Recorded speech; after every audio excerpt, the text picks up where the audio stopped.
everyone, how are you today? Good Good morning, morning. Miss. Morning, Good Miss. morning, Miss. Fine, thank Hello. you. Great, glad to hear that. Okay, before we start, let's begin our class with a short prayer. Please bow your head. Finish, thank you. Okay, great. I can see all of you here today. Alright, sebelum kita masuk ke materi, Miss mau tanya dulu nih, pernah nggak kalian dengar cerita tentang seseorang yang berhasil mengubah kondisi di sekitarnya meskipun awalnya kelihatannya mustahil? Pernah, Miss, mungkin kayak cerita orang-orang yang bikin sekolah di daerah terpencil gitu ya, Miss?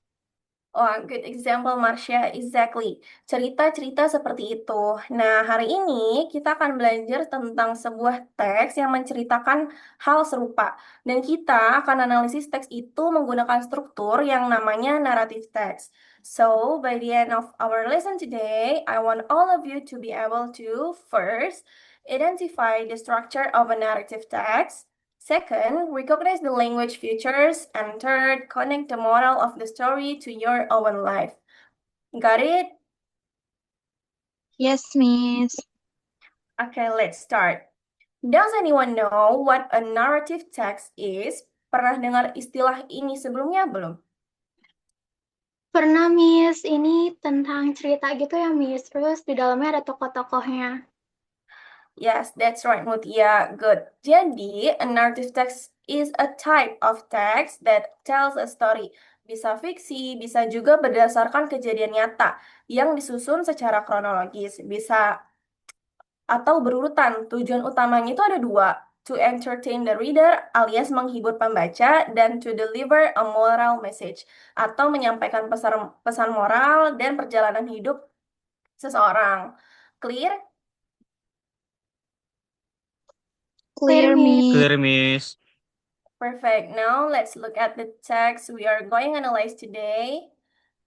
Teks kita hari ini berjudul The Breakers of Limitation from Gurung Mali. Silakan dibaca dulu sebentar. Take about 1 minute, okay?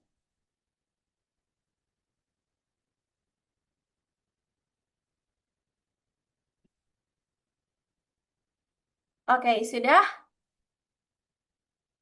Any words you don't understand? Miss, mau tanya, skeptical itu artinya apa ya, Miss? Good question, Marsha. Skeptical artinya ragu-ragu atau tidak percaya. Jadi, di cerita ini banyak warga yang skeptical. Mereka nih ragu apakah ide Nayo ini bisa berhasil atau tidak. Oke? Oh, ngerti, Miss. Thank you. Alright. Let's break down the structure. Jadi, narrative text itu punya 3 bagian utama. Yang pertama, orientation. Orientation itu adalah bagian pembuka cerita. Di sini kita diperkenalkan dengan characters, siapa tokoh-tokohnya, juga settingnya itu di mana dan kapan ceritanya sedang berlangsung dan situasi awal ceritanya.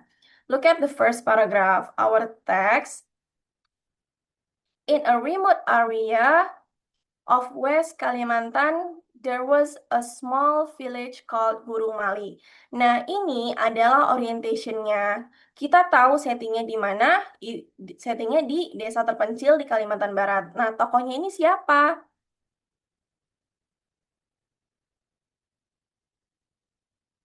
Para warga desa dan Nayau, Miss.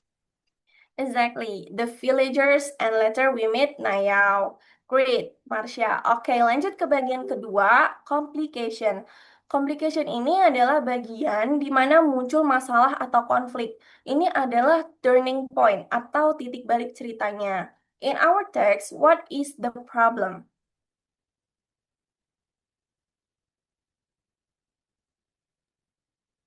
Desanya terisolir, Miss. Jadi listriknya nggak bisa masuk ke sana.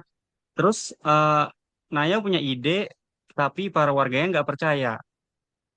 Perfect, Arsha. That's exactly the complication, the isolation of the village and the skepticism of the people.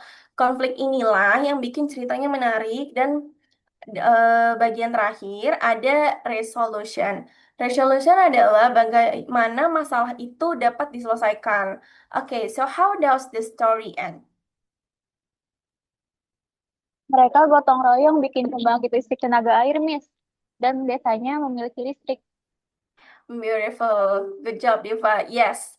Through gotong royong and hard work, they built a micro hydropower plant dan untuk pertama kalinya lampu dapat menyala di Gunung Mali. That is the resolution.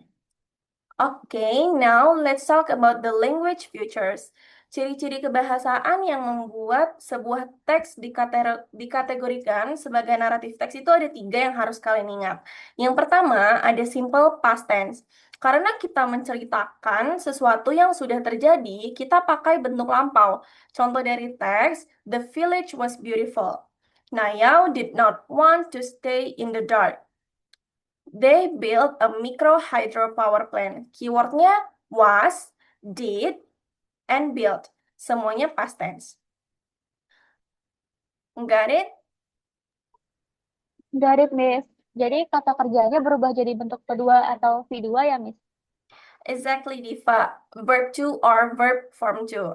Yang kedua, ada action verbs. Ini adalah kata kerja yang menggambarkan aksi fisik. Di teks kita ada build, work, struggle, collected, and turn. Nah, kata-kata ini menggambarkan bagaimana para warga benar-benar bekerja keras secara fisik. Clear? Clear, Miss. Clear, Miss. Good. Dan yang ketiga, ada direct speech. Ini adalah ketika kita menulis kata-kata langsung dari si tokoh menggunakan tanda kutip. Di teks kita contohnya ada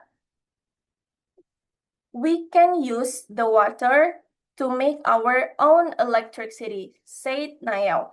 Nah, tanda kutipnya itu yang menjadi penanda direct speech-nya. Fungsinya untuk apa? Fungsinya untuk membuat cerita terasa lebih hidup dan nyata. Paham? Paham, Paham, Miss. Miss. Oke, sekarang kita cek pemahaman kalian ya. Alright, I have 3 question for you. Semua jawaban diterima ya. Question 1. Which part of the text tell us about the settings and characters? Bagian mana dari teks yang memperkenalkan setting dan tokohnya? Orientation, Miss. Yes, correct, Marsha. The orientation. Well done. We are going to question number 2. What is the main problem or complication in this story? Coba jelaskan dengan kata-kata kalian sendiri.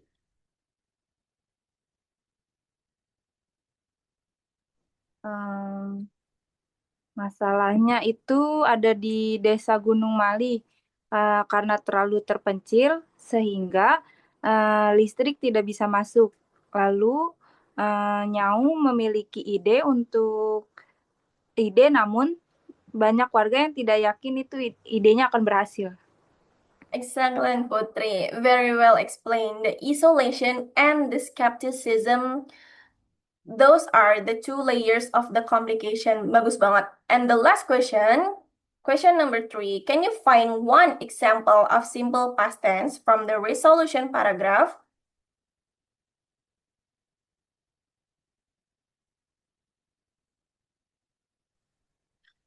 Yang bagian build, Miss. Yang they built a micro hydropower plant. Perfect. Build adalah past tense dari build. Yes, that's great example. Kalian semua hebat hari ini. Oke, let's wrap up. Hari ini kita udah belajar bahwa naratif teks itu mempunyai 3 struktur utama, yaitu orientation untuk memperkenalkan setting dan tokoh, complication untuk menghadirkan konflik dan resolution untuk menyelesaikan masalah. Kita juga udah belajar 3 language features, simple past tense, action verbs, dan direct speech. Everyone okay with that? Yes, Miss. Yes, Miss. Yes, Miss. Okay, before we close, Miss mau tanya satu hal yang personal. What lesson can we take from the story of Nayao and the people of Gurung Mali? Pelajaran apa aja yang bisa kita ambil? Saya Miss izin menjawab. Boleh. Kalau kita mau berusaha berusaha dan bekerja sama, apapun bisa terjadi. Seperti nyawau, nyau, nyau Nayau. yang bisa, niau yang bisa. Sorry, Miss, yang bisa. It's Saya okay. Miss mau jawab Miss. Iya, boleh Arsya. Ya, jadi jangan takut dengan keterbatasan. Justru keterbatasan itu yang bikin kita menjadi kreatif, Miss. Okay, I love those answers. Limitations are not walls, they are challenges waiting to be solved with creativity, courage, and cooperation. Just like Nayal, kalian juga punya potensi yang sama untuk membawa perubahan di lingkungan atau diri kalian masing-masing. Okay, that's all for today. Thank you for your wonderful participation today. Have a great day. Goodbye. Goodbye. Goodbye, Miss. Thank you. Goodbye.